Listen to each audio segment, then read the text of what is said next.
Assalamualaikum warahmatullahi wabarakatuh.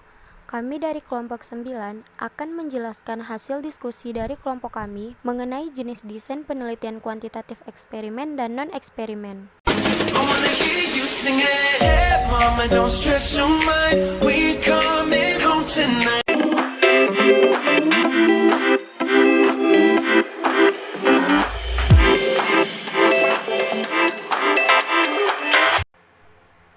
Metode penelitian eksperimen merupakan metode penelitian yang digunakan untuk mencari pengaruh perilaku tertentu terhadap yang lain dan dalam kondisi yang terkendali. Desain penelitian eksperimen ini terbagi menjadi 3, yaitu quasi-experimental design, pra-experimental design, dan true experimental design. Baiklah, saya akan menjelaskan desain penelitian eksperimental yang pertama, yaitu pra-experimental design. Kenapa disebut dengan pra-eksperimental?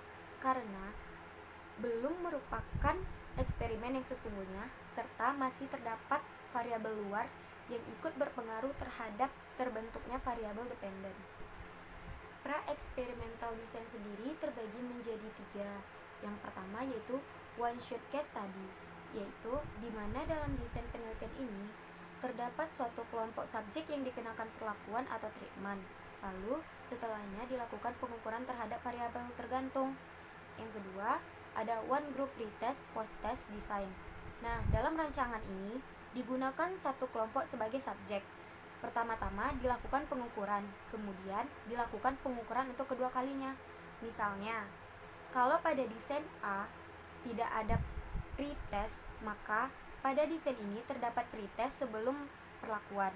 Dengan demikian, hasil perlakuan dapat diketahui lebih akurat karena dapat membandingkan dengan keadaan sebelum diberi perlakuan. Yang ketiga yaitu the static group comparison randomized control group only design. Nah, di sini sekelompok subjek yang diambil dari populasi tertentu dikelompokkan secara rambang menjadi 2 kelompok, yaitu eksperimen dan perilaku. Nah, kelompok eksperimen ini dikenai variabel perlakuan tertentu dalam jangka waktu tertentu. Lalu, kedua kelompok itu dikenai pengukuran yang sama. Nah, perbedaan yang timbul dianggap bersumber pada variabel perlakuan. Selanjutnya, saya akan menjelaskan tentang kuasi eksperimental. Nah, desain kuasi eksperimental mempunyai kelompok kontrol tetapi tidak dapat berfungsi sepenuhnya untuk mengontrol variabel luar yang mempengaruhi pelaksanaan eksperimen. Sekian dari saya.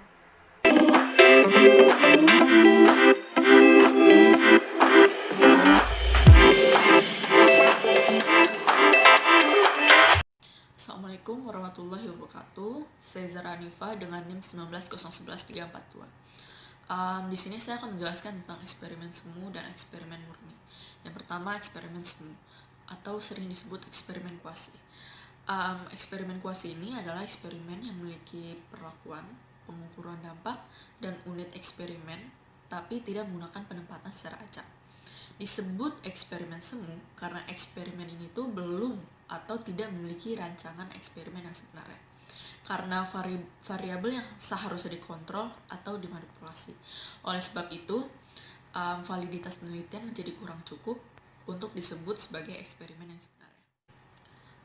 Tujuan dari penelitian eksperimental semu ini adalah untuk memperkirakan kondisi eksperimen murni dalam keadaan tidak memungkinkan untuk mengontrol dan atau memanipulasi semua variabel yang relevan. Yang kedua, penelitian eksperimental semu ini biasanya bertujuan untuk mengungkapkan hubungan sebab akibat dengan cara melibatkan kelompok kontrol di samping kelompok eksperimen. Namun pemilihan kedua kelompok tersebut tidak dengan teknik random. Yang ketiga, penelitian eksperimental semu biasanya bertujuan untuk menjelaskan hubungan-hubungan, mengklarifikasi penyebab terjadinya suatu peristiwa atau keduanya. Selanjutnya ada rancangan-rancangan yang ada dalam metode kuasi eksperimen. Itu ada 3. Yang pertama ada non-equivalent group design. Non-equivalent group design ini adalah desain yang paling sering digunakan dalam penelitian sosial. Hal ini terstruktur seperti sebuah eksperimen pretest post-test acak. Dalam non-equivalent group design, kita paling sering menggunakan grup utuh yang kita anggap sama seperti perlakuan dan kelompok kontrol. Jenis rancangan ini biasanya dipakai pada eksperimen yang menggunakan kelas-kelas yang sudah ada sebagai kelompoknya, dengan memilih kelas-kelas yang diperkirakan sama keadaan atau kondisi. Selanjutnya ada pretest dan post-test design.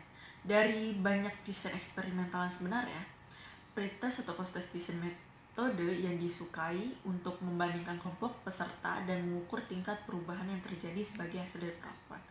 Pretest post-test design tumbuh dari desain post-test sederhana saja dan beberapa masalah yang timbul dengan tugas dan alokasi peserta dan kelompok. Biasanya pada rancangan penelitian ini, kelompok eksperimen maupun kontrol satu kelas yang sama. Selanjutnya ada desain regresi diskontinuitas atau desain RD. Desain RD ini tuh dipandang sebagai metode yang berguna untuk menentukan apakah suatu program atau perlakuan yang diberikan itu efektif. Desain RD ini tuh belum sering digunakan dalam penelitian sosial.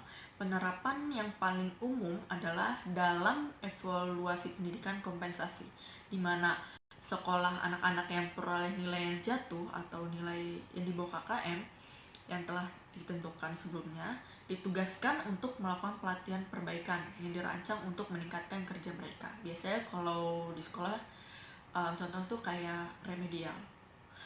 Keuntungan dari desain RD ini menjamin upaya pendidikan yang lebih besar pada bagian dari komunitas metodologis. Ini ada eksperimen murni atau true experiments. Disebut sebagai eksperimen murni karena dalam desain ini itu peneliti dapat mengontrol semua variabel luar yang mempengaruhi jalannya eksperimen. Rancangan eksperimen murni ini digunakan untuk mengungkapkan sebab dan akibat dengan cara melibatkan kelompok kontrol di samping kelompok eksperimen yang dipilih dengan menggunakan teknik kacang.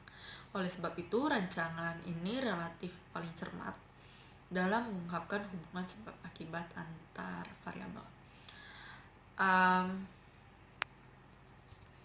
Tujuan dari eksperimen murni juga adalah untuk menyelidiki kemungkinan saling hubungan sebab akibat dengan cara menggunakan perlakuan dan membandingkan hasilnya dengan grup kontrol yang tidak diberi. Perlakuan dari eksperimen murni ini mempunyai ciri utama, yaitu sampel yang digunakan untuk eksperimen maupun sebagai kelompok kontrol diambil secara random dari populasi tertentu. Atau dengan kata lain, dalam eksperimen murni pasti ada kelompok kontrol dan pengambilan sampel secara random. Selanjutnya ada bentuk-bentuk desain dari eksperimen murni. Ada 5. Yang pertama itu ada pretest, post-test, control group design. Yang kedua ada post-test only control group design. Yang ketiga ada the Solomon Tree group. Yang keempat ada randomized Solomon 4 group design. Dan yang kelima ada pretest control group design. Sekian, terima kasih. I wanna hear you sing it. Hey, mama, don't stress your mind. We coming home tonight.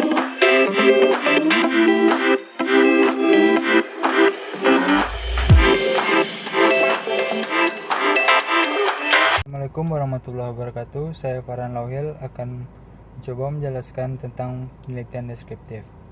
Penelitian deskriptif itu adalah penelitian yang menggambarkan tentang fenomena-fenomena yang ada.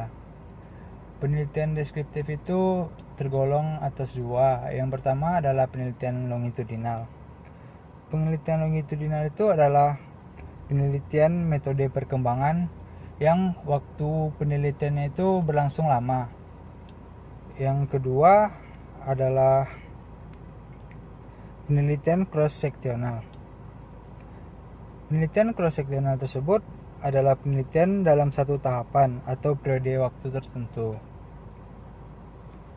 Penelitian seksional tersebut hanya menilai tahapan-tahapan tertentu saja.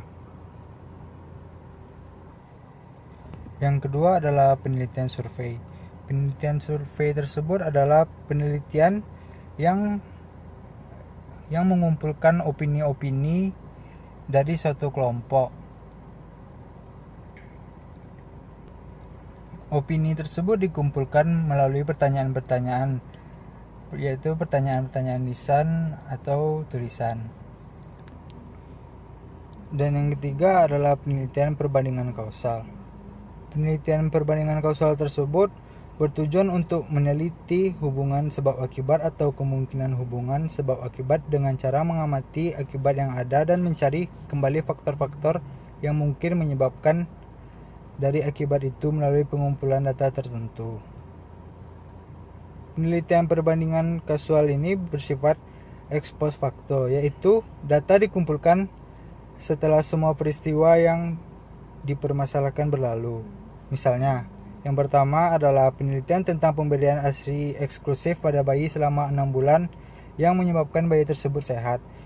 Yang kedua adalah penelitian tentang pola perilaku atau kinerja seseorang. Demikian yang dapat saya sampaikan, terlebih yang kurangnya saya minta maaf. Saya akhiri dengan Assalamualaikum warahmatullahi wabarakatuh.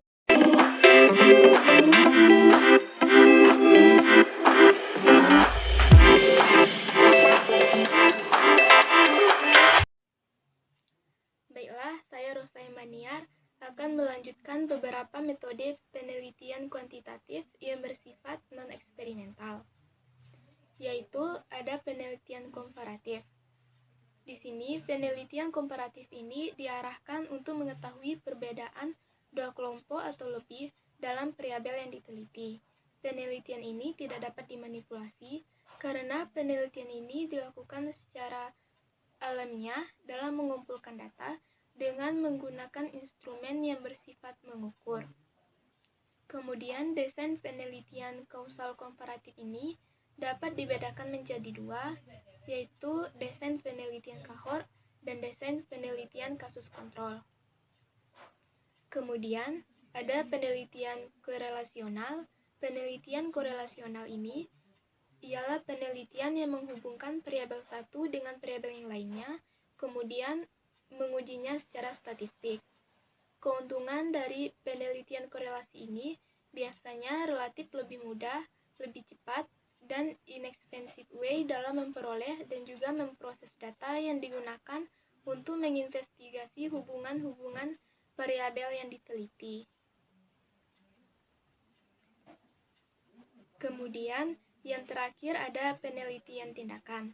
Penelitian tindakan ini merupakan penelitian yang diarahkan untuk memecahkan masalah atau perbaikan. Fokus penelitian ini ialah pada perbaikan proses maupun perbaikan hasil kegiatan. Dalam hal ini, ada 4 proses kerja penelitian tindakan, yaitu perencanaan, tindakan, evaluasi, dan refleksi.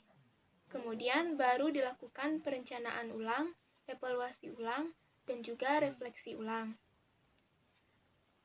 Kemudian ada ciri penelitian tindakan ini, yaitu bersifat situasional dan sampelnya terbatas, serta kontrol terhadap variabel bebasnya sangatlah kecil.